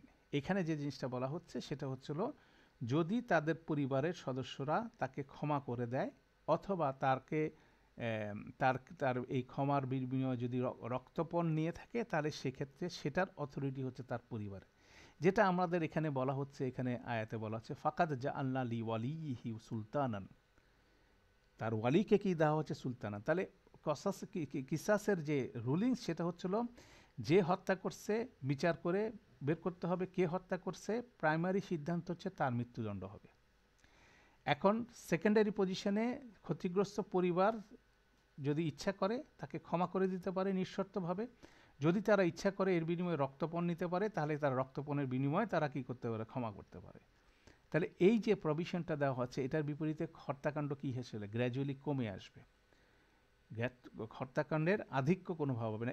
এই জন্য বলা হচ্ছে ফালা ইউসরিফ ফিল কাতল, এবং হত্যার ব্যাপারে বাড়াবাড়ি করো না, বা দ্যাট মিনস একটা হত্যার বিপরীতে বহু হত্যা করো না। আমি যদি আইডিয়ালি পজিশনগুলো দেখি বর্তমান সময় সারা বিশ্বে, বাংলাদেশে, সব জায়গায় এই প্রিন্সিপালকে কোনোভাবেই তোয়াক্কা করা হচ্ছে না। সিম্পল যদি ধরেন, মধ্যপ্রাচ্যে যুক্তরাষ্ট্রে 2001 সালে টুইন টাওয়ারে একটা সন্ত্রাসী হামলায় 3000-এর উপরে মানুষ মারা গেছে। তো সেটার বিপরীতে যুক্তরাষ্ট্র সরকার যথাযথ বিচার না করেই উদ্দেশ্য প্রণোদিতভাবে ইসলামিক একটা জঙ্গি সংগঠনকে তারা দায়ী করলো, বলা হলো আল কায়েদা, তালেবান, এটা বলে তারা মধ্যপ্রাচ্যে আক্রমণ করলো। মধ্যপ্রাচ্য মানে কি, আফগানিস্তানে আক্রমণ করলো। সে আফগানিস্তানে আক্রমণ করে সেটাকে এক্সটেন্ড করলো তারা ইরাকে। তাহলে সেই ৩,৫০০ মানুষের হত্যার বিপরীতে সুষ্ঠু বিচার না করে তারা লক্ষ লক্ষ মানুষকে হত্যা করলো, নিরীহ মানুষকে হত্যা করলো। তাহলে এটা হয়ে গেল এমন একটা নর্মস যেটা কোনোভাবে ইসলামিক ওয়েতে অ্যাকসেপ্টেবল না, এটা মানবতার জন্য কোনোভাবে অ্যাকসেপ্টেবল রুলস হতে পারে না। অতএব এটা পৃথিবীতে শান্তি প্রতিষ্ঠার জন্য এই আয়াত হচ্ছিল সবচেয়ে পাওয়ারফুল একটা বিষয়। কেন আল্লাহ সুবহানাহু ওয়া তাআলা যুগে যুগে এই আয়াতটা সমস্ত নবী রাসূলের মাধ্যমে মানুষের কাছে প্রেরণ করছেন, যাতে তারা এই অনাকাঙ্ক্ষিত হত্যাকাণ্ডকে এই প্রিন্সিপালের আন্ডারে কি রিজলভ করে। তাহলে রিজলভ করার বিষয়টা হচ্ছিল যাকে হত্যা করা হয়েছে তার নিকটাত্মীয়র কাছেই হচ্ছিল তাকে ক্ষমা করার প্রভিশন। বাংলাদেশে কি হচ্ছে, বাংলাদেশে হত্যা করতেছে, রাষ্ট্রপতি ক্ষমা করে দিতেছে। অতএব ethically it is a wrong step, এটা নৈতিকভাবে রং স্টেপ, সেটা সে করতে পারে না, সেইটা কোনোভাবে আইন হতে পারে না, সেটা নৈতিক কোনো আইন হতে পারে না। অবশ্যই সেটা পরিবর্তন হওয়া উচিত যার ফ্যামিলি আছে। তার পাশাপাশি এখানেও এটারও মন্দ ইনফ্লুয়েন্স দেখা যায়, যেমন সম্প্রতি সৌদি আরবেও দেখা গেছে যে খাশোগি হত্যা, একজন সাংবাদিককে হত্যা করা হলো, এখন তার ছেলেরা সরকার কাছ থেকে অধিক পরিমাণ টাকা নিয়ে তাকে ক্ষমা করে দিচ্ছেন। অতএব সেটাও কোনোভাবে গ্রহণযোগ্য না, কেননা সবার প্রতিটা মুসলিমের মনে রাখতে হবে যে প্রতিটা বিচারের বিপরীতে আবার পুনর্বিচার হবে, প্রতিটা বিচারের বিপরীতে আল্লাহ আবার কি করবে, এটা বিচার করবে। অতএব সমস্ত ইসলামিক আইন যেটা দেওয়া হচ্ছে এটা যদি কল্যাণকরভাবে ইমপ্লিমেন্ট করা হয় অবশ্যই দুনিয়াতে শান্তি নেমে আসবে। অন্যদিকে দেখা যাচ্ছে সেই ইসলামের আইনের মধ্যে যদি ফাঁকফোকর খুঁজে যদি মানুষ চলার চেষ্টা করে, তাহলে সেটাও কিন্তু মানে গ্যারান্টি না যে সে আইন আপনাকে আমাকে বেনিফিট দেবে। কিন্তু এন্ড অফ দি স্টোরি হচ্ছিল এই সব কিছুর পিছনে আল্লাহর ব্যাপারে তাকওয়া থাকাটা জরুরি। আল্লাহর ব্যাপারে তাকওয়া যতক্ষণ না থাকবে ততক্ষণ কোনো আইন কিন্তু আপনার আমার প্রবলেম সলভ করবে না। কিন্তু আল্লাহ সুবহানাহু ওয়া তাআলা একটা রেশনাল নৈতিকভাবে একটা রুলিংস এখানে দিতেছেন, সেটাই এখানে খুব ৩৩ নম্বর আয়াতে বর্ণিত হচ্ছে, এবং সেটাকে আপনার ফার্দার এক্সপ্লেনেশন হিসেবে পরবর্তী আয়াতগুলোতে এটাকে ক্যারি ওভার হচ্ছে, যেটা সূরা বাকারার মধ্যে আমরা দেখালাম যে সেখানে কিসাসের যে আয়াত সেখানে সেটাকে ডিটেইল করা হচ্ছে। অতএব কোরআন একটা আয়াত আরেকটা আয়াতকে এক্সপ্লেন করতেছে। অতএব এটা একটা খুব ইন্টারেস্টিং সাবজেক্ট, যেটা আমরা যারা কোরআনের স্টুডেন্ট আমরা কন্টিনিউয়াসলি খেয়াল করব যে কোথা থেকে আয়াতগুলো কোথায় এক্সপ্লেন হচ্ছে। তো এই বিষয়টা আমরা যেটা বলছিলাম যে জেনা এবং কিতালের বিষয়টা, হত্যার বিষয়টা পাশাপাশি কোরআন মজিদে আসছে। আপনার সেই একইভাবে সূরা আনামের 151 নম্বর আয়াতে দেখেন, সেখানে বলা হচ্ছে ওয়ালা তাকরাবুল ফাহিশা মা জহরা ও মিনহা ও মা বাতনা, যে প্রকাশ্য এবং গোপন কোনো ধরনের ফাহাসা থেকে ধারে কাছে যাওয়া যাবে না। তারপরে আয়াতটা হচ্ছে ওয়ালা তাকতুলুন নাফসাল্লাতি হারামাল্লাহু ইল্লা বিল হক, একইভাবে কপি পেস্ট আপনার পাশাপাশি সেটা অবস্থান করতেছে। সেটা সূরা আনামের 151 নম্বর আয়াত। এর আগে সূরা ফুরকান আমরা পড়ে আসছি, সেখানে আমরা বলছিলাম যে এটার একটা প্যারালাল এক্সারসাইজ আমাদের করা দরকার, যে আল্লাহ সুবহানাহু ওয়া তাআলা এখানে কিছু আদেশ দিচ্ছেন, ওখানে বর্ণনা করতেছেন আল্লাহর ইবাদুর রহমান জীবনে কি করে, সেটার বর্ণনার মধ্যে একই জিনিস আসতেছে। সেখানে বলছে ওয়াল্লাযিনা লা ইয়াদুনা মা আল্লাহি ইলাহান আখারা, ইবাদুর রহমান হচ্ছে তারা যারা আল্লাহ ছাড়া অন্য কোনো ইলাহাকে ডাকে না। হ্যাঁ, আল্লাহর সাথে অন্য কোনো ইলাহাকে তারা ডাকে না। তারপরে তারা কি করে না, ওয়ালা ইয়াকতুলুনা নাফসাল্লাতি হাররামাল্লাহু ইল্লা বিল হক, একই ফ্রেজ কিন্তু চলে আসলো। তারপর বলো ওয়ালা ইয়াজনুন, এবং তারা কোনো জিনার মধ্যে ইনভলভ হয় না। ওয়ামান ইয়াফআল যালিকা ইয়ালকা আসামা, এবং যে কেউ এই কাজটা করে তা সে কি একটা মানে ইয়ের মধ্যে সে পাপের সাথে তার মানে সাক্ষাৎ, পাপের শাস্তির সাথে তার সাক্ষাৎ হবেই। তো এখানেও দেখা যাচ্ছে যে একটা আয়াতে তিনটা বিষয় একসাথে করা হচ্ছে। মানে মূল কনসেপ্টটা লা ইলাহা ইল্লাল্লাহ, নেক্সট কনসেপ্টটা হচ্ছিল হত্যা করা যাবে না অন্যায়ভাবে, থার্ড কনসেপ্টটা হচ্ছিল জিনা করা যাবে না। তিনটা ব্রড কনসেপ্টটাকে এক জায়গায় ক্লাব আপ করা হয়েছে, এক জায়গায় একসাথে করা হয়েছে, করে সেটাকে বর্ণনা করা হচ্ছে। অতএব এগুলো কিন্তু গুরুত্ব সহকারে দেখার ক্ষেত্রে এটাও কিন্তু একটা গুরুত্বপূর্ণ বিষয় যে কোনটাকে কিভাবে আল্লাহ সুবহানাহু ওয়া তাআলা কোরআন মজিদে গুরুত্ব দিচ্ছেন। অতএব আমাদেরকেও সেই একইভাবে এইগুলোকে দেখার চেষ্টা করতে হবে। এরপরে আসি, পরের ইনস্ট্রাকশনটা কি, ওয়ালা তাকরাবু মাল আল ইয়াতিম, ইয়াতিমের মালের ধারে কাছে যাওয়া যাবে না। এখানে তাকরাবু, ওয়ালা তাকরাবু জিনা, জিনার ধারে কাছে যাওয়া যাবে না, ইয়াতিমের মালের ধারে কাছে যাওয়া যাবে না, ইল্লা বিল্লাতি হিয়া আহসানু হাত্তা ইয়াবলুগা আশুদ্দা। এই ফ্রেজটাও আপনি দেখবেন কোরআন মজিদে হুবহুব আসছে, ঠিক আছে? এই ফ্রেজটা হুবহুব আসছে। যেমন ধরেন আমরা এখানে দেখি সূরা আনামের ওই বলছিলাম 151 পর 152 নম্বর আয়াত আসেন, একই ইনস্ট্রাকশনের কন্টিনিউশন। ওখানে বলা আছে ওয়ালা তাকরাবু মাল আল ইয়াতিমি ইল্লা বিল্লাতি হিয়া আহসানু হাত্তা ইয়াবলুগা আশুদ্দা। এইভাবে বলতে পারেন একটা ফ্রেজ, একটা আয়াতের অংশ বারবার বিভিন্ন জায়গায় রিপিট হচ্ছে, যাতে এগুলো আপনার আমার মাথায় ফ্রেজ হিসাবে ঢুকে যায়, তাই না? ঠিক আছে, সেটা এখানে বলা হচ্ছে। বলার পরে এখানে এখন আমরা দেখি, এটাকে এক্সপ্লেইন করার চেষ্টা করি যে কি বলা হচ্ছে। তাকরাবু মাল আল ইয়াতিম, ইয়াতিমের মালের ধারে কাছে যাওয়া যাবে না। দ্যাট মিনস ইয়াতিমের মালের ধারে কাছে আমরা এমনভাবে চলে যাব আমরা টেরও পাবো না যে এটার মধ্যে আমরা চলে যাচ্ছি, এটার মধ্যে ইনভলভ হয়ে যাচ্ছি। বলা হচ্ছে ইল্লা বিল্লাতি হিয়া আহসান, কোনো ভালো কিছু করার ইন্টেনশন নিয়ে আমরা ওইটাকে হ্যান্ডেল করতে পারবো, ঠিক আছে? এবং ভালো কিছু হ্যান্ডেল করার ডেফিনেশন হচ্ছে হাত্তা ইয়াবলুগাল আশুদ্দা, মানে ভালো কিছু করতে হবে এবং ওই এতিমরা যখন শক্ত সামর্থ্য বয়সে সেই সম্পদ হ্যান্ডেল করার বয়সে তারা উপনীত হবে, তখন তাদের হাতে সম্পদটা হ্যান্ড ওভার করতে হবে। অতএব এতিমের সম্পদটা হচ্ছিল একটা আমানত, সমাজের জন্য আমানত, তাদের যে নিকটাত্মীয় আছে তাদের জন্য একটা বড় ধরনের আমানত। তো এটা একটা গুরুত্বপূর্ণ ইস্যু। এখন যদি আমি স্মরণ করি যে একজন মানুষ ইয়াতিম হয় আল্লাহর সিদ্ধান্তে। প্রতিটা মানুষকে দুনিয়াতে আল্লাহ পিতামাতা দিয়ে পাঠাইছেন। প্রতিটা মানুষ দুনিয়াতে আসে, তার একটা পিতা আছে, একটা মাতা আছে, ডেফিনেটলি পিতা মাতা আছে। ওনারা যখন চলে যান তখন এই মানুষটা কি হয়ে যায়, ইয়াতিম হয়। তাহলে ইয়াতিম যখন হচ্ছে, তার পিতামাতা রেখে যাওয়ার সম্পদ থেকে সে কি সম্পদ প্রাপ্ত হয়, এবং শুধুমাত্র সে প্রাপ্ত হয় না, তার আত্মীয় স্বজনের মধ্যেও কিন্তু বিভিন্ন রকম অংশ তারা পেয়ে থাকে। সম্পদ ডিস্ট্রিবিউশনের যে ইকুয়েশন সূরা নিসার মধ্যে বর্ণিত আছে। অতএব সেই সম্পদটা তার নিকট আত্মীয় স্বজন তার জন্য কি করে দেবে, ব্যবস্থাপনা করে রাখবে। এটা একটা নৈতিক এবং সোশ্যাল রেসপন্সিবিলিটি আল্লাহ মানুষের উপর দিচ্ছেন। সেটার ব্যাপারে আপনি আল্লাহ কোরআন মজিদে মানুষকে সতর্ক করছেন, মানুষকে স্মরণ করাইছেন বিষয়টা। অতএব এটা যদি আপনি দেখতে চান, আপনি কোরআন মজিদের বিভিন্ন জায়গায় এটা দেখবেন। যেমন আমরা এটা একটু আগে দেখলাম যে 152 নম্বর আয়াত সূরা আনামের মধ্যে এটা উচ্চারিত হয়েছে। এর পাশাপাশি আপনি সূরা নিসার মধ্যে আসেন, নিসার প্রথম আয়াতের পরেই আল্লাহ বলতেছেন কি, ওয়া আতুল ইয়াতামা আমওয়ালাহুম, এতিমদের তাদের আমওয়াল দিয়ে দাও, ঠিক আছে, তাদের মালামাল দিয়ে দাও।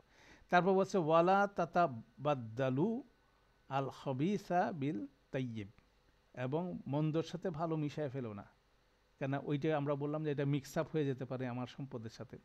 ওয়ালা তাকুলু আমওয়ালাহুম ইলা আমওয়ালিকুম, তাদের সম্পদ তোমার সম্পদের সাথে মিশায় খেয়ে ফেলো না। দ্যাট মিনস একটা ইতিমকে যখন লালন পালন করা হচ্ছে তখন তার সম্পদের ইন্টিগ্রিটি বজায় রাখার জন্য এখানে বলা আছে ইন্নাহু কানা হাওয়ান কাবিরা, এটা বড় ধরনের একটা অপরাধ। এইভাবে ল্যাঙ্গুয়েজটা ইউজ করা হচ্ছে। তারপর আরও ল্যাঙ্গুয়েজ দেখেন যে সূরা নিসার মধ্যে 11-12 নম্বর আয়াতে আল্লাহ সম্পত্তির উত্তরাধিকার প্রাপ্ত সূত্রে প্রাপ্ত সম্পত্তির বর্ণনা দিচ্ছেন। সে বর্ণনাটা শুরু হওয়ার আগে 10 নম্বর আয়াতে আল্লাহ বর্ণনা করতেছে ইন্নাল্লাযিনা ইয়াকুলুনা আমওয়ালাল ইয়াতিমা, নিশ্চয়ই যারা এতিমের মাল খেয়ে ফেলে জুলুম করে, জুলুমের সাথে খেয়ে ফেলে, ইন্নামা ইয়াকুলুনা ফি বুতুনিহিম নারান, তারা তাদের পেটের মধ্যে বেসিক্যালি আগুন পুড়তেছে, আগুন ঢুকাচ্ছে। তারপর বলা হচ্ছে ওয়া সা, এবং অতি শীঘ্রই ইয়াসলাউনা সাইয়েরা, তারা অবশ্যই কি শীঘ্রই প্রবেশ করবে সাইয়েরের মধ্যে, জ্বলন্ত আগুনের মধ্যে তারা প্রবেশ করবে। এটা বলেই বেসিক্যালি 11 নম্বর আয়াত থেকে বর্ণনা হচ্ছে যে কিভাবে আপনার সম্পদের ডিস্ট্রিবিউশন হবে।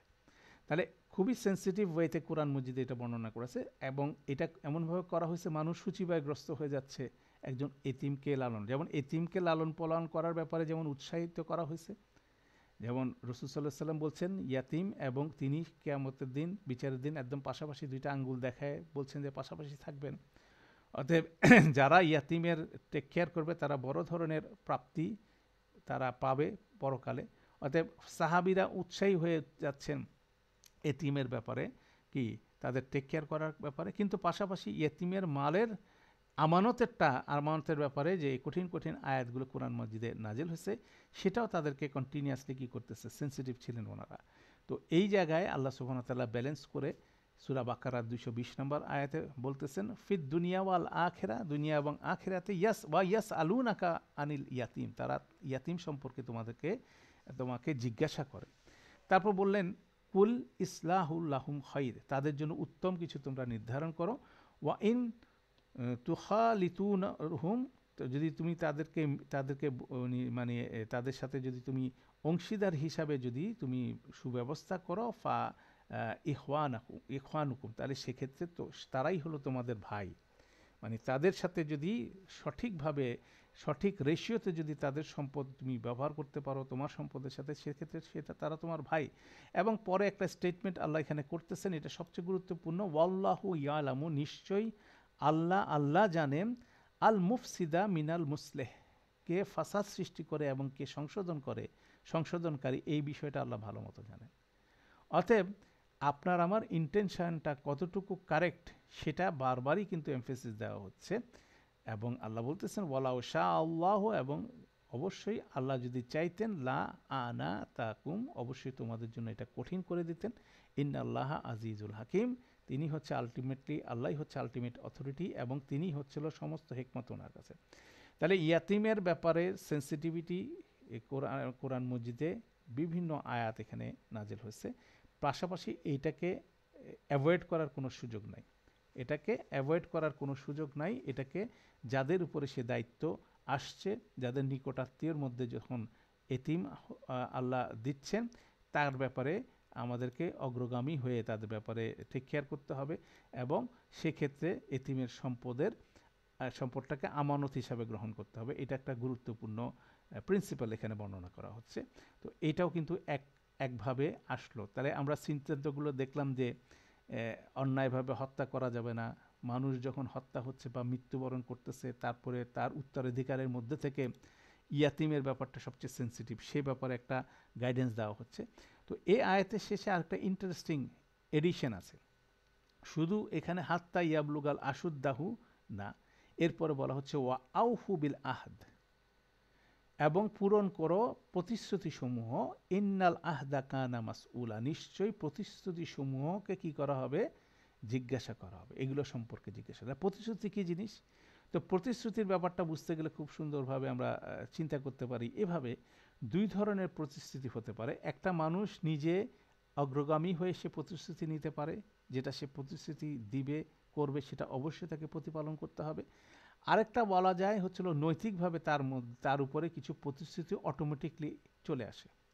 যেমন আমি যদি কোনো একটা চাকরি পাই একটা প্রতিষ্ঠানে, সে চাকরিতে জয়েন করার সময় আমাকে একটা জব ডেসক্রিপশন দেওয়া হয়, টার্মস অ্যান্ড কন্ডিশন দেওয়া হয়, সেটাকে আমাকে সিগনেচার করতে হয়। তখন আমি যখনই এটা সিগনেচার করি, সাথে সাথে এটা আমার জন্য অবশ্যই পালনীয় একটা বিষয় হয়ে দাঁড়ায়।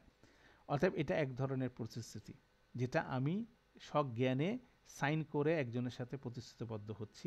প্রতিশ্রুতির এরকম অনেক ডেফিনেশন আছে, ঠিক আছে? মানুষ প্রতিনিয়ত কত ধরনের প্রতিশ্রুতি আমরা করতেছি এবং সেটার মধ্যে আমরা আবদ্ধ হয়ে যাচ্ছি, ঠিক আছে?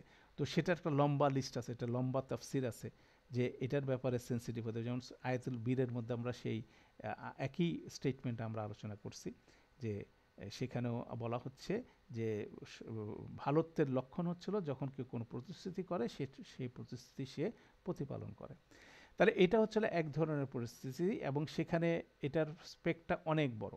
যেমন আমরা যখন কোনো লেনদেন করতেছি, আমরা যখন ব্যবসা বাণিজ্য করতেছি, আমরা বিভিন্ন রকম প্রতিশ্রুতি আমাদের কাস্টমারের সাথে করতেছি, পাশাপাশি কাস্টমারও বিক্রেতার সাথে বিভিন্ন রকম প্রতিশ্রুতি দিচ্ছে। তারপরে এটা শুধুমাত্র কমোডিটির ক্ষেত্রে না, সার্ভিসের ক্ষেত্রেও এটা এক্সটেন্ডেড। এবং জিজ্ঞাসা করা হবে প্রতিটা পরিস্থিতির ব্যাপারে। আর সেকেন্ড প্রতিশ্রুতি হচ্ছিল যেটা হচ্ছে ইমপ্লাইড, যেমন একজন পিতামাতার প্রতি ভালো আচরণ করা, তাদের দেখভাল করা, যেমন সন্তানের একটা ইমপ্লাইড প্রতিশ্রুতি, ঠিক একইভাবে সন্তানের টেক কেয়ার করাটাও একটা পিতামাতার ইমপ্লাইড কি প্রতিশ্রুতি।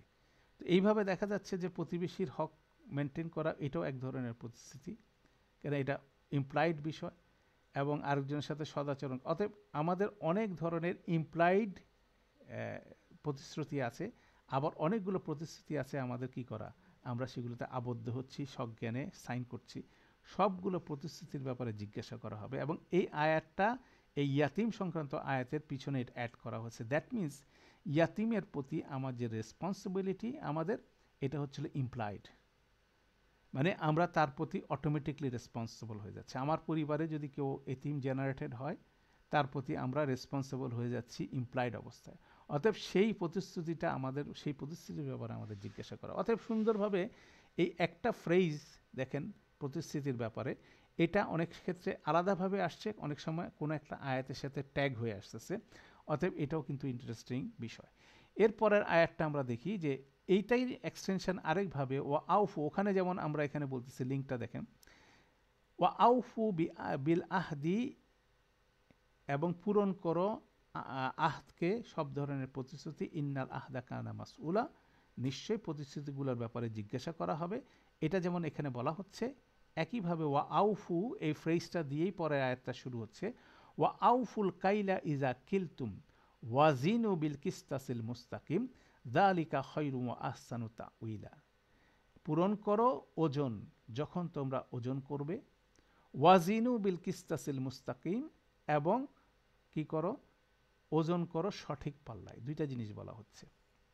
এটাও কিন্তু একটা কমন ফ্রেজ আপনি কোরআন মজিদে পাবেন, যালিকা খায়রুম ওয়া আহসানু তাউইলা, এবং এটাই হচ্ছে উত্তম, এবং এটা হচ্ছে অধিক ভালো পরিণাম হিসাবে। তাউইল শব্দের এখানে পরিণাম হিসাবে আসতেছে, এবং উত্তম। এবং তাহলে এটাও একটা প্রিন্সিপাল এখানে বলা হচ্ছে। তাহলে আউফু কাইলা ইজা কিলতুম, তাহলে এখানে দেখা যাচ্ছে যে আরেকটা প্রতিশ্রুতির কথা বলা হচ্ছে। যখন মানুষ লেনদেন করে, বিভিন্ন ধরনের লেনদেন করে, সেক্ষেত্রে ন্যায্যতা প্রতিষ্ঠা করাটা হচ্ছিল একটা ওয়াদা বলতে পারেন।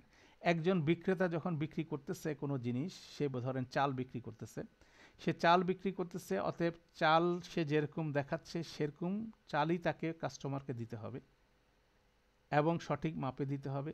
কাস্টমারকেও সঠিকভাবে তাকে কারেন্সি দিতে হবে, তাকে পেমেন্ট করতে হবে।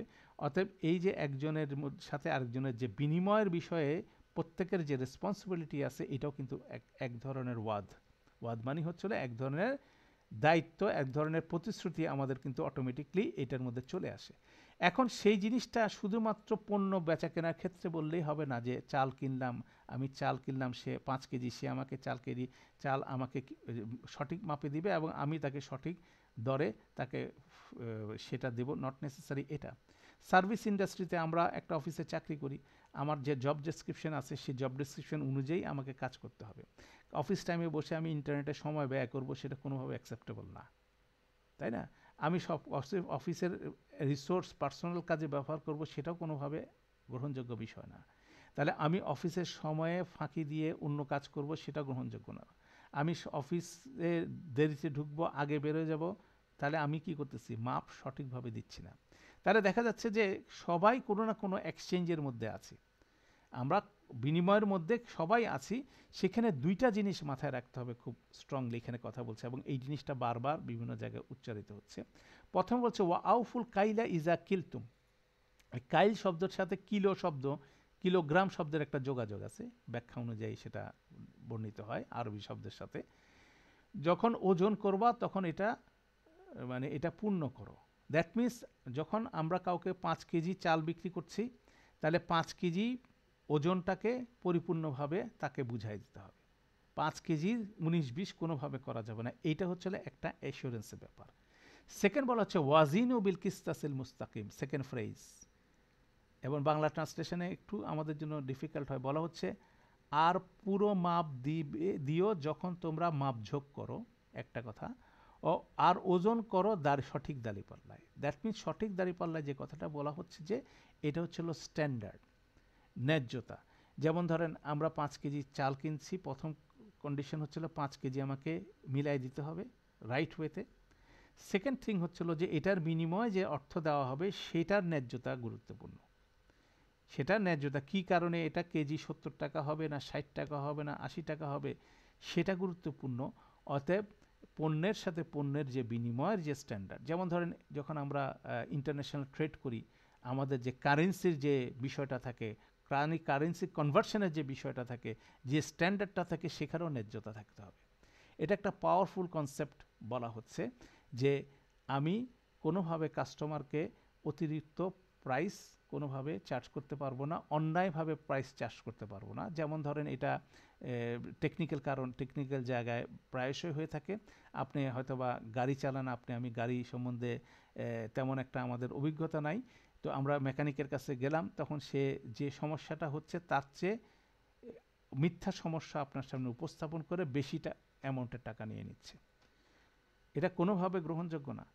যে তাকে বলতে হবে যে আপনার গাড়ির এই সমস্যা হলে দিস ইজ দ্য সলিউশন এবং দিস ইজ দ্য প্রাইস। সে আপনাকে যে প্রাইস চার্জ করতেছে আরও 10টা কাস্টমারকে সে একইভাবে চার্জ করবে। তাহলে দুইটা পার্ট, একটা হচ্ছে সার্ভিসটা পারফেক্টলি দেওয়া এবং এটার বিপরীতে যে চার্জটা থাকা, সেই চার্জটার ব্যাপারে কি থাকা, ট্রান্সপারেন্সি থাকা। সেটাই হচ্ছিল বলা হচ্ছে ওয়াজিনুক বিল কিসতাসিল মুস্তাকিম, যেটা দিয়ে ওজন কবা সেটা যাতে স্ট্রেইট থাকে এবং সেটা যাতে ট্রান্সপারেন্ট থাকে, সেটা যাতে পরিষ্কারভাবে থাকে, সেই তাহলে দুইটা জিনিস এখানে একসাথে বলা হচ্ছে। এবং বলা হচ্ছে জালিকা খয়রু, এবং এটাই হচ্ছে উত্তম, এবং আহসানু তাউলিয়া, এবং এটা হচ্ছে পরিণামে লং টার্মে এটাই হচ্ছে সবচেয়ে বেশি উত্তম। এবং বিজনেস পলিসি হিসাবে যারা এটা মেনটেন করতে পারছে তারাই দুনিয়াতে সাকসেসফুল হয়েছে। এবং এটার বিষয়ে কিন্তু আল্লাহ কী করবেন, জিজ্ঞাসা করবেন। এই জিনিসটাও আপনি যদি বিভিন্ন জায়গায় দেখেন সেই জিনিসটা আসবে। যেমন যারা এটার বিপরীতের বিষয়টা হচ্ছিল অনেকেই ওজনে কম দিই, আমরা ওজন সঠিক করে করি না। তো এই টেন্ডেন্সিটা মানুষের মধ্যে, মানুষ যখন কিনবে পুরো মাপটা সে মেপে নিবে, আর যখন বিক্রি করবে সে কী করবে, কম দিতে চাবে, বেশি মূল্য নিতে থাকবে। এই জিনিসটাকে বলা হচ্ছে ঠকবাজ। এই সংক্রান্ত একটা সূরা ডেডিকেটেড আছে, সূরা মুতাফফিফিন। সেখানে বলা হচ্ছে ওয়াইলুল লিল মুতাফফিফিন, ধ্বংস হোক এই ঠকবাজরা, প্রতারণাকারীরা। তাদেরকে বর্ণনা করতেছে আল্লাহ কীভাবে, দেখেন, আল্লাযিনা, যারা ইজা ইকতাতালু আলা নাসি ইয়াস্তাউফুন, যখন তারা নিজেদের জন্য ওজন করে নেয় তখন তারা পুরোটাই বুঝে নেয় মানুষের কাছ থেকে। ওয়া ইজা কালুহুম আও ওয়াজানুহুম ইউখসিরুন, তারা যখন মেপে দেয় অথবা ওজন করে তখন তারা কম দেওয়ার চেষ্টা করে এবং সেখানে ক্ষতির সৃষ্টি করার তৈরি করে। অর্থাৎ তাদেরকে ধ্বংসের ব্যাপারে একটা সূরা ডেডিকেটেড করছেন আল্লাহ সুবহানাহু ওয়া তাআলা, সূরা 83 নম্বর সূরা মুতাফফিফুন। তাহলে এটা কিন্তু একটা খুব সেন্সিটিভ বিষয় এবং এটা অনেকভাবে বর্ণিত হয়েছে। যেমন আমরা এখানে আবার ফিরে যাই আমাদের সূরা আনামের 152 নম্বর আয়াতেও বলা হচ্ছে ওয়া আউফুল কাইলা ওয়াল মিজানা বিল কিসতাস, একই ফ্রেজ এখানে, এবং আর পুরো মাপ ও ওজন দেবে ন্যায্যভাবে। কেননা একটা গুরুত্বপূর্ণ বিষয় আমাদের এখানে মনে রাখতে হবে, সেটা হচ্ছিল আল্লাহর মানে সব কিছুর একটা সিগনেচার আছে বলা হয়। যেমন ধরেন আমরা যারা ব্র্যান্ডিং করা হয়, মানে ব্র্যান্ডিং, যেমন ধরেন একটা গাড়ি তৈরি হচ্ছে, মার্সিডিজ বেঞ্চ, তো মার্সিডিজ বেঞ্চ একটা গাড়ি, তার একটা লোগো আছে, তার একটা গঠনের একটা স্টাইল আছে, তার একটা সিগনেচার আছে যে এটা দীর্ঘস্থায়ী ইঞ্জিন হবে, দীর্ঘস্থায়ী এটা চলবে, এই ধরনের একটা বিষয় তার মধ্যে কাজ করে জার্মান এই গাড়ির। অন্যদিকে টয়োটা যদি গাড়ি দেখেন আপনার, যেটা জাপানে তৈরি হয়, সেটা ইকোনমিক হবে কিন্তু দীর্ঘস্থায়ী হবে না, সেটা হচ্ছে তার সিগনেচার। আর জার্মান গাড়ি মার্সিডিজ বেঞ্চ কী হবে, এটা একটু এক্সপেন্সিভ হবে কিন্তু বাট এটা দীর্ঘস্থায়ী হবে। অতএব এগুলো কিন্তু বলা যায় যে ম্যানুফ্যাকচারারের কতগুলো স্টাইল বা সিগনেচার বলা হয়, যেটা তাকে পরিচিত করে, সেটা তার ইউনিক, তার ফিচার যে জিনিসগুলো। তো এরকমভাবে যদি চিন্তা করেন যে আল্লাহ সুবহানাহু ওয়া তাআলার উনি যে সৃষ্টি করছেন সেটার একটা সিগনেচার আছে, এই সিগনেচারটা খুব গুরুত্বপূর্ণ। এই সিগনেচারটা হচ্ছিল ব্যালেন্স এবং মানে ভারসাম্য, সঠিক ভারসাম্য এবং ন্যায্যতা, এটা হচ্ছে আল্লাহর সমস্ত সৃষ্টির মধ্যে একটা সিগনেচার বলা যেতে পারে। সেটা সূরা আর রহমানে খুব সুন্দরভাবে ইন্ট্রোডাকশনে আল্লাহ এটা বর্ণনা করছেন। তো সেখানে যদি আমরা যাই, সেখানে দেখেন বলা হচ্ছে ওয়াস সামা রাফাআহা ওয়া ওয়াদা আল মিজান, আর আকাশকে আমরা এটা সুউচ্চ করেছি এবং স্থাপন করেছি দাঁড়িপাল্লা। ঠিক আছে, আল্লাহ তাদগাও ফিল মিজান, যেন তোমরা মাপকাঠিতে লঙ্ঘন না করো। ওয়া আকিমুল ওয়াজনা বিল কিস্তাসি ওয়ালা তুখসিরুল মিজান। একই কথা বলা হচ্ছে, সেখানে বলা হচ্ছে আর ওজন সঠিকভাবে কায়েম করো এবং মাপঝোঁকে কমতি করো না। কেন আল্লাহ সুবহানাহু ওয়া তাআলা আকাশের দিকে বলতেছেন, আকাশে একটা ঘড়ি আল্লাহ ফিক্স করে দিয়েছেন। আল্লাহ আমাদের ঘড়ি হিসাবে সূর্যকে ফিক্স করে দিয়েছেন, আর ক্যালেন্ডার হিসাবে চাঁদকে ফিক্স করে দিয়েছেন। বছর পর বছর প্রতিদিন সূর্য ঠিক যেভাবে ঘোরা দরকার সেভাবে ঘুরছে, ভারসাম্য মেনটেন করে। সারা বছরে সে বিভিন্ন দিন, বিভিন্ন রকম দিন ক্রিয়েট করতেছে, মাস ক্রিয়েট করতেছে, বছর ক্রিয়েট করছে, এবং এটা ক্যালকুলেট করে আমরা সবগুলো ক্যালকুলেশন করতেছি চাঁদের অবস্থানের পরিবর্তনের মাধ্যমে। অতএব বলা যায় যে দুইটা, একটাকে ক্লক, একটাকে ক্যালেন্ডার আল্লাহ ফিক্স করেছিল আকাশে। সমস্ত আকাশকে আল্লাহ সুবহানাহু ওয়া তাআলা ব্যালেন্স করে দিচ্ছেন, এবং আল্লাহ বলছেন যে সেই ব্যালেন্স দুনিয়াতে মানুষকে কি করতে হবে, কায়েম করতে হবে। এটা মানুষের প্রতি আল্লাহর কমান্ড, যে আল্লাহ দেখাই দিচ্ছেন। অতএব আমরা যতই ইমব্যালেন্সের কাজ করি, ইনজাস্টিসের কাজ করি, আমাদের আকাশের দিকে তাকায় দেখতে হবে যে আল্লাহ এটা ব্যালেন্স করছে, আমাকে জমিনে ব্যালেন্স করতে হবে। এই অসাধারণ একটা বিষয় আছে সেখানেও, যে জিনিসটা স্পষ্টভাবে বলছে যে সমস্ত জায়গায় ব্যালেন্স তৈরি করতে হবে। সেটা আমাদের কর্মকাণ্ড, এক্সচেঞ্জ, কেন আমরা কন্টিনিউয়াসলি ট্রানজ্যাকশন করতেছি, মানুষ একজন আরেকজনের সাথে কন্টিনিউয়াস বিভিন্ন ফর্মেট ট্রানজ্যাকশন করতেছে। সার্ভিস ট্রানজ্যাকশন করতেছেন, গুডস ট্রানজ্যাকশন করতেছি, পণ্যের বিনিময় ঘটতেছি, বিভিন্ন রকম সেবার বিনিময় হচ্ছে। সব জায়গায় একটা জাস্টিস, একটা ব্যালেন্স যাতে সবসময় থাকে, সেটা হচ্ছে গুরুত্বপূর্ণ বিষয়। সেটাকেই বলা হচ্ছে যে উন্নত করতে হবে এবং সেটাকে জাস্টিফাই করতে হবে।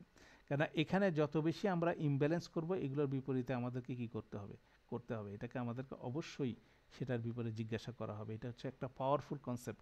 সেটাকে আল্লাহ সুবহানাহু ওয়া তাআলা এখানে খুব সুন্দর করে বলছেন, ওয়া আউফুল কাইলা ইজা কিলতুম ওয়াজিনু বিল কিসতাসিল মুস্তাকিম যালিকা খায়রুম ওয়া আহসানু তাউইলা। এটা আরেকটা প্রিন্সিপাল বর্ণনা করতেছেন। এরপরে আমরা এরপরেরটা আমরা যা শুরু করব, কিন্তু আমরা আজকে এটা শেষ করব না। এটা জাস্ট ইন্ট্রোডাকশন দিয়ে নেক্সট ক্লাসের জন্য আমরা এটা রেখে দিলাম, কেন আজকে আমাদের সময় প্রায় শেষ হয়ে আসছে। আরেকটা পাওয়ারফুল কনসেপ্ট, ওয়ালা তাকফু মা লাইসা লাকা বিহি ইলম ইন্নাস সামআ ওয়াল বাসারা ওয়াল ফুয়াদা কুল্লু উলাইকা কানা আনহু মাসউলা। তাকফু শব্দটা খুব ইন্টারেস্টিং। বলা হচ্ছে ওয়ালা তাকফু মা লাইসা লাকা বিহি, মা লাইসা লাকা বিহি ইলম, এটা একটা ফ্রেজ। যে বিষয়ে তোমার কোনো জ্ঞান নেই সে ব্যাপারে তুমি অন্বেষণ করো না, অনুসরণ করো না। তাকফু শব্দটা হচ্ছে অন্বেষণ করা, অনুসরণ করা।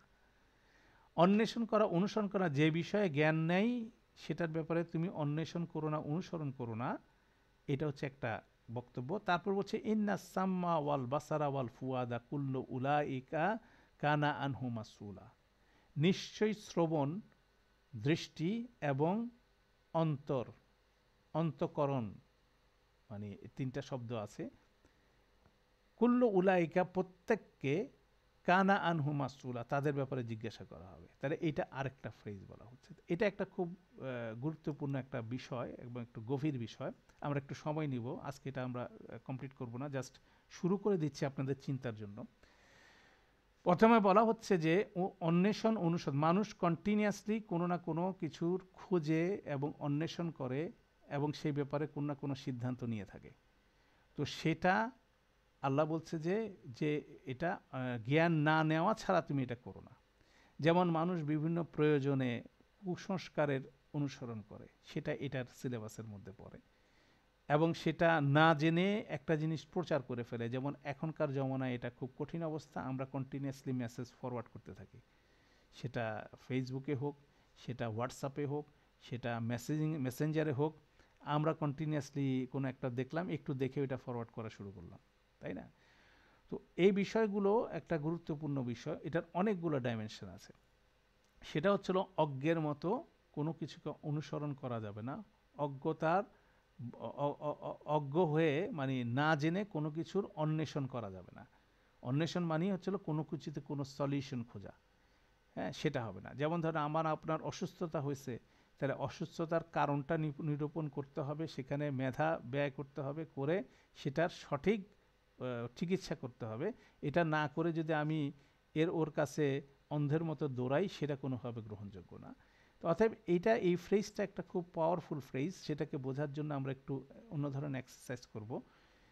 ওয়ালা তাকফু মা লাইসা লাকা, তাহলে মা লাইসা লাকা বিহি এলম, এই শব্দটাকে কিভাবে কোরআন মজিদে ব্যবহার করছে সেটাকে আমরা অনুসন্ধান করলে আমরা এই সম্বন্ধে একটু জানতে পারবো। তারপর ইন্না সাম্মা ওয়াল বাসারা ওয়াল ফুয়াদা, এই বিষয়টা কি, এটাও কোরআন মজিদে ব্যবহার হয়েছে কিভাবে সেটা আমরা দেখব, এবং এটার ব্যাপারে জিজ্ঞাসা করা হবে। মানে আমরা কন্টিনিউয়াসলি শুনতেছি, আমাদের কান কিন্তু বন্ধ নাই, আমরা কন্টিনিউয়াসলি কিন্তু দেখছি, সেটা কিন্তু বন্ধ নাই, এবং আমরা যা কিছু শুনতেছি, যা কিছু দেখতেছি, সেটা দ্বারা আমাদের হৃদয় কি আন্দোলিত হচ্ছে।